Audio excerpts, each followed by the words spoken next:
This is the issue of the man who goes by the name Jessica Yaniv, identifies as a woman, allegedly.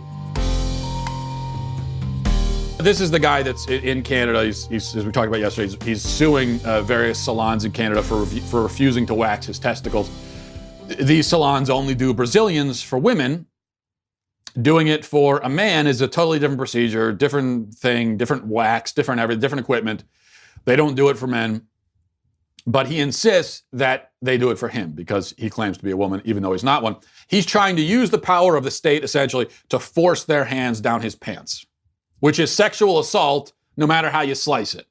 And that's why this guy, before we even get into the specifics about him, we know this guy's a predator because he is trying to legally sexually assault women, which is self-evidently ridiculous, of course. Nobody has a moral right to anyone else's labor. Least of all, do you have the moral right to the labor of a professional genital waxer.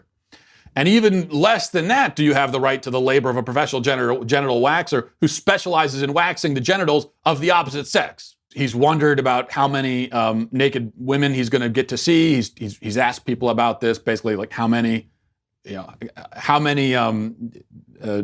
breasts, using a different phrase, is he going to be able to see? He's shown this weird preoccupation with girls on their periods, wondering if he's ever going to have the chance to help a girl with her tampon. All kind of stuff like that. Oh, another thing I don't think I mentioned yesterday. He showed up at a hotel where a bunch of young girls had arrived for a beauty pageant. They were doing a beauty pageant for young girls. This dude shows up and starts taking pictures of the girls. And this was so disturbing that the organizer of the event, a woman by the name of Charlotte Millington, she was so frightened by his behavior and his presence that she threatened to call the cops if he ever showed up there again. And his response to that on Twitter was LOL. He laughed at her. He's also trying to set up an event at a local pool for LGBTQ youths, 12 and over. And he specified two things: that at this event, the 12 and over children can go topless. And second, that no parents will be allowed. So this is a grown man who wants to gather with children, with half-nude children at a pool without their parents present. I mean, what else do you need to know? Two women, Megan Murphy and Lindsay Shepherd, have been banned permanently from Twitter for standing up to this guy, Yaniv. Two women have been shut down, silenced for the sake of this pervert. It's incredible. The first was Megan Murphy. Now, months ago, Megan Murphy, back in the fall of 2018, Murphy was calling attention to the fact that Yaniv is a disgusting, predatory pervert, talking about these messages and his behavior and everything. She correctly labeled him a man while doing so, and so she was banned. Murphy, by the way, is a feminist, and she and I probably disagree on every conceivable issue except for this one. But she is brave enough and lucid enough to see the truth with this transgender stuff and to say so, and so she was silenced for it. Lindsay Shepherd, free speech activist, obviously a woman, real woman. She got into a back and forth with Yaniv over all this stuff, and she was calling him out. He came back by mocking her and accusing her of having a, quote, quoting from him, loose vagina. And then he said that he claimed that he referred to his own genitalia, claiming to have female genitalia, which of course he doesn't, and said that his was not loose. Okay, I'm trying not to be graphic, but I need you to understand what this guy, how disgusting this guy is, and what he actually said to this woman. So that was his first comment. She responds. His next response is making fun of her for a condition that Shepherd has called a septate uterus, which causes a sort of a separation in the uterus. It's a lining in the uterus that kind of separates it.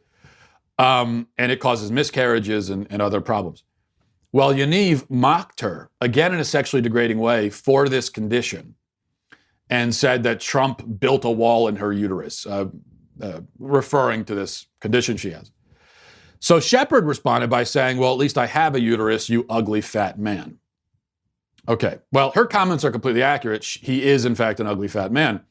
And as I said, a monstrous predatory pervert.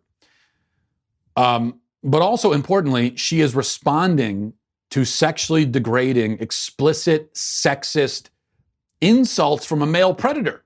Think about this. He checked every box here with this comment. It's ableist in that he's making fun of her for a condition, for a disability, essentially. It's sexist because he is making fun of her in a sexually degrading way. It's harassing. It's everything. I mean, this is everything that Twitter says you're not supposed to do. And what happens? She gets banned permanently, and he's still on Twitter. Not only is he on Twitter, but he's on Twitter advocating for things like half-nude swim events without parents for children and himself. I mean, he is using his platform to prey on people, not to mention harass and insult women. Twitter bans the women who stand up to him, silences them, and in order to keep this guy on. I mean, this is for the third time now. I think is the worst example of bias by Twitter. It is so absolutely indefensible. There is just no defense for this. I mean, the most you could defend would be banning both of them. Now, if it were up to me, I would ban this predator, and I would definitely keep both of those women around because they're defending themselves and standing up to a bully, which they have every right to do. I mean, honestly, with this guy, with the way he's acting, with the way he's talking to women, Lindsay Shepard's response to him, totally appropriate, totally right. Like, you ugly fat man, shut up. You're not one of us. I'm actually a woman. You're not. You poser. That is exactly the appropriate response. Exactly.